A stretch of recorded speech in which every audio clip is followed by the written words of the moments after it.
Legendary weapons have been a hallmark of storytelling since ancient times.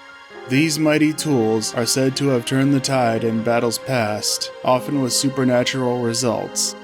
They're just as much a part of a culture's folklore as the mighty heroes who wielded them. Here, we aim to explore the settings, characters, creatures, and armaments of the PSO2 universe, their context within the Phantasy Star franchise, and any possible parallels with the real world. My name is Zio, and I'll be your lore keeper. Today, we explore the origin of all modern ARKS weaponry, the Cosmogenic Arms, or Genesis weapons if you prefer.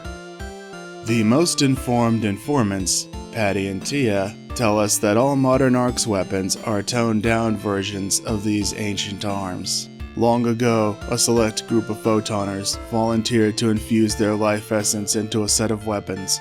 Because this process is so unique, each cosmogenic arm is one of a kind and cannot be perfectly reproduced. So far, only the legendary blacksmith Zig and Oracle head Luther have been able to replicate a cosmogenic arm anywhere near its true potential.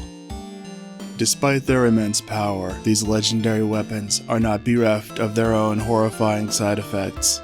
As a result, they're only used by the cream of the crop among ARKS ops, most notably the Council of Six. Now, why don't we take a look at a few of these weapons? While several of them have been known to exist, there's just not enough information out there, so we'll be limiting our scope to the four that I feel are most noteworthy. First up is Yonohate, the World Ender, wielded by Regius. Since Regius is the first member of the council, it's only fitting that we talk about his first. Rumor has it that this blade is so strong, it can cleave an entire planet in two when unsheathed. The blade puts enormous physical strain on its user, perhaps even more so in Regius's case due to his age. Whenever he did use it, he swung it around like an ordinary sword, inflicting damage with that massive scabbard. After Luther's countless sins were laid bare for all to see, Regius would use its unsealed form to cut him down. Both forms of the Yonohate would appear in Phantasy Star Zero and later in Phantasy Star Universe as swords. Regius would later have Zig make a new katana for him, called the Blade of Genesis. According to Zig, it symbolizes the dawn of a new chapter in ARKS history after the fall of the Old Guard. His sister Maria, number 2 in the council, would possess Labrys, the Umbral. Appearance-wise, it looks like an axe, but functions like a partisan. Labrys is incredibly strong, but the weapon itself just could not support that strength, and often needed repairs, so Maria didn't use it much as a result. Another, more dire side effect was that it inflicted the same amount of damage done to the target onto its user. This could have lethal consequences for anyone not strong enough. Next, we have Mai, the Unseen, used by Kuna.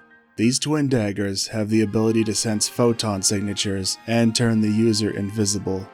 The perfect choice for an assassin such as herself. Each use puts a great deal of physical strain on the user, having long-term effects on their health. Finally, we come to Clarissa, the White, wielded by Clarisse Craze II, whom we know as Matoi. This rod had the ability to purify corrupted photons. Of course, these negative photons had to go somewhere, and that somewhere happened to be the user's body. Large amounts of negative photons could hurt the user or potentially corrupt them. This weapon was also unique for having a portion of Shion's consciousness embedded within. Clarissa would also get the distinction of having the most variants.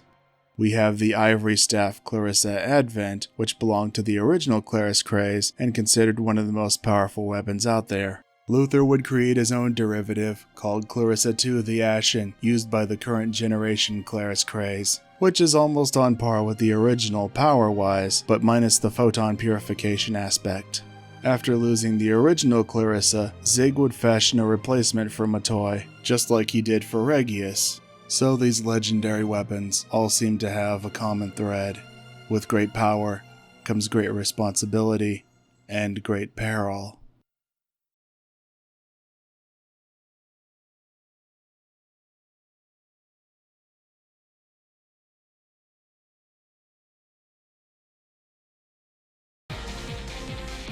like what you just watched, well, smash that like button, smash it like you mean it.